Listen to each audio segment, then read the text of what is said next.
as our host slash Captain John Murray said at the top of this show, welcome everybody to the Catalina Wrestling Mixer. This is the Man Scout Jake Manning, joined as always by Bork Torkelson. Bork, this is the third installment of the Catalina Wrestling Mixer, and we mixed it up. We got men fighting women, men fighting men, and women. No, well, we're not yet. We may be men. Who knows? It's a big tournament where basically everybody's going to qualify for a six-man later on tonight, but we got six-person. That's right, because we have a bunch of man-women contests before then, and everyone in the first round, and everyone you win your match, you move on to the six-way at the end. So that's true. But Jake, you're missing something important. Please. This is the effing Catalina Wrestling Mixer, the biggest wrestling event in Ohio since Heatwave '98. Oh. Shout out to the Hera Arena, which is looking rough after that tornado that just hit Dayton. Yeah. Dayton's hit a lot of rough spots, but now tonight is going to be a highlight in all of Dayton, Ohio. Absolutely. And especially with this first opening contest. This was a match when I heard it was announced. I was like, I got to make sure that I'm doing commentary for this. Hopefully this match wouldn't conflict with where I end up on the card, which I'll be wrestling a little bit later on tonight. So I'm glad that we're opening up here, so I have an opportunity to see both these individuals wrestle each other. I've been on shows with both of them for quite some time, and they've impressed me much like they're impressing me right now. Ace Austin, the one true ace, taking on the galaxy's greatest alien, Kris Statlander. And Jake, this promises to be a fast-paced, hard-hitting, possibly high-flying affair. Both of these competitors are phenomenal athletes. Absolutely, and Ace Austin is very well known with the Wrestling Revolver crowd, but Kris Statlander making her Wrestling Revolver debut. And looking great so far. Absolutely, and both individuals always taking really good care of their gear and their looks and just their unique offense. That's one thing we can expect with Ace Austin, but I don't think this Wrestling Revolver crowd quite knows what to expect of Kris Statlander right now. They're going to see some things they've never seen before in a wrestling ring before, and courtesy of Kris Statlander.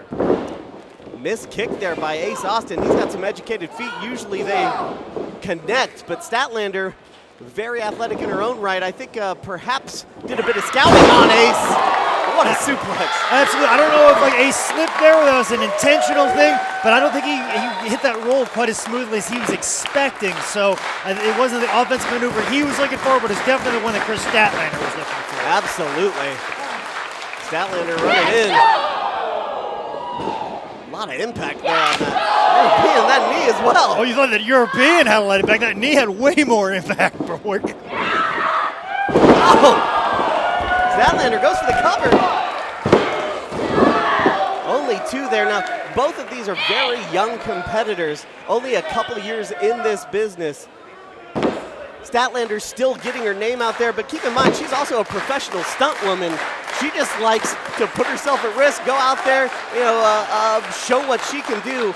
Ace Austin, he's gone from up-and-comer to professional wrestling superstar in just a matter of years.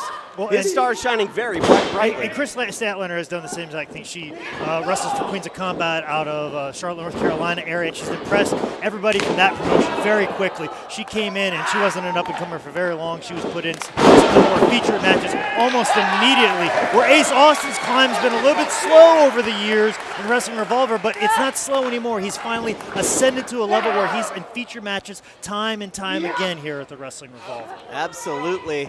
And both would love to open off this match with a win. Oh my God, Ace Austin! Again, those dangerous feet modified employed effectively. Hurricanrana there. Down goes, oh, wait a minute. Only two there. I don't think he got quite all of that. I mean, it didn't have quite the snap he was looking for. That's true. On kind of that neck breaker, a modified neck breaker of some sort. I don't think he quite got a clear hold on the neck. And I think if he would have had, we might have got a 3 count, but I just don't think he did. And you're not going to get like a half-ass neck breaker on Kris Statlander. I think you're going to get a 3 count. No, not today. Sir. Not here at the Catalina Wrestling Mixer. Ace Austin go for pleasure count 69, but Statlander getting out of the way. And the question is, Statlander capitalize? Did she take a little bit too much punishment? Oh! And as you said, Jake, this is the third Catalina Wrestling Mixer. Ray Phoenix won the first to gain the American Luchador Championship for the very last time. Then we had a tag team tournament with the Rascals coming out on top. Tonight, intergender wrestling with 12 of the best athletes in the world. And a lot of the competitors have cut a lot of promos saying they don't want to call it intergender. Yeah. They just want to call it professional wrestling. I'm trying to call it as much as possible, but it's going to be unique for sure. Just much like this unique offense we're seeing from Kris Statlander right now. Wow. Statlander rolls him over. Big axe kick. She's finished off many of people before, but not Ace Austin here at the Catalina Wrestling Mixer. I've seen her get a 1-2-3 count at Queens of Combat many a time off that axe kick, but she did not. She did not get it here tonight, not in Dayton, Ohio, not in front of this jacked up crowd at a new venue that we're running just up the street from the old Rockstar building. So there's a lot of history on this 3rd Street here in Dayton when it comes to professional wrestling. That's right, but our first show at the Brightside, Statlander. Ace gets out of the way, but Statlander recovered nicely. Once again, Ace avoids the impact. Oh! He gets the transition this time. He didn't get caught with an offensive maneuver from Statlander. No. But he could not get the 3 count, though. Like I said, Ace does a lot of inside-out transitions into the ring off this maneuver. He kind of got caught earlier, but this one came off a little bit smoother. He was able to capitalize on that, but he wasn't able to get the victory. Yes, we'll see if stupid sexy Ace can make it happen here. You know, he thinks he's the watchdog over Metropolis, the first line of defense, and there's no need for a second.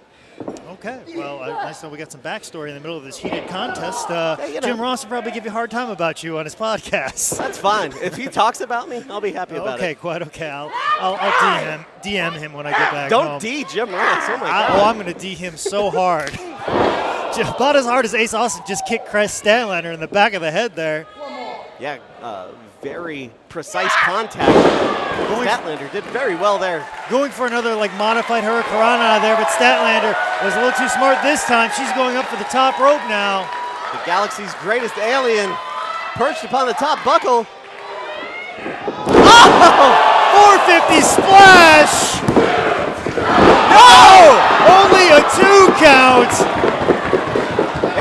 I have been watching Kris Statlander for a couple years now in Queens of Combat and Wrestle Pro, and I can't say that I've ever seen her do a 450 splash, and I damn sure haven't seen her be kicked out of it if she was ever going to hit it. I couldn't believe that. Yeah, Ace Austin digging deep here. He definitely wants to be in that 6-person scramble. Setting up for a tombstone pile driver. Ace reverses it, looking for a tombstone pile driver of his own. Kris Statlander back.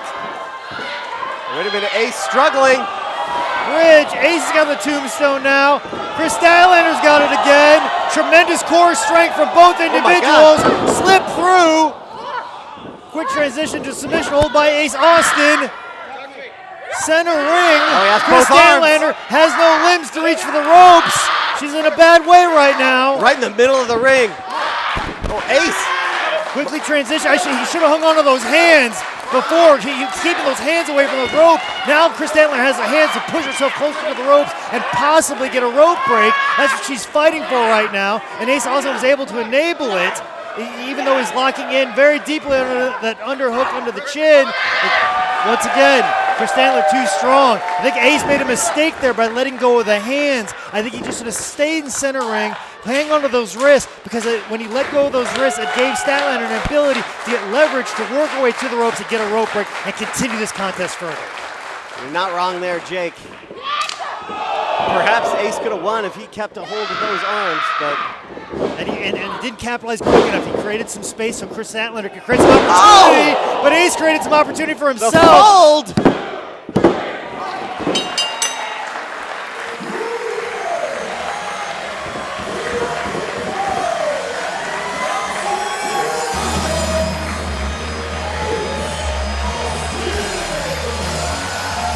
Like I said, Borg, I think Ace made a mistake with the submission hold a little bit before the finish, but he was able to find a way to finish off Kris Statlander.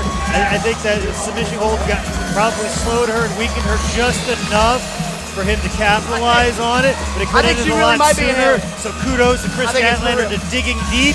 She needed to. She was stuck in the middle of the ring. She could have tapped out very easily, but she dug deep to continue on this contest and possibly get the victory, but unfortunately she was not lucky enough to do so. fantastic match to kick things off for this Catalina wrestling mixer.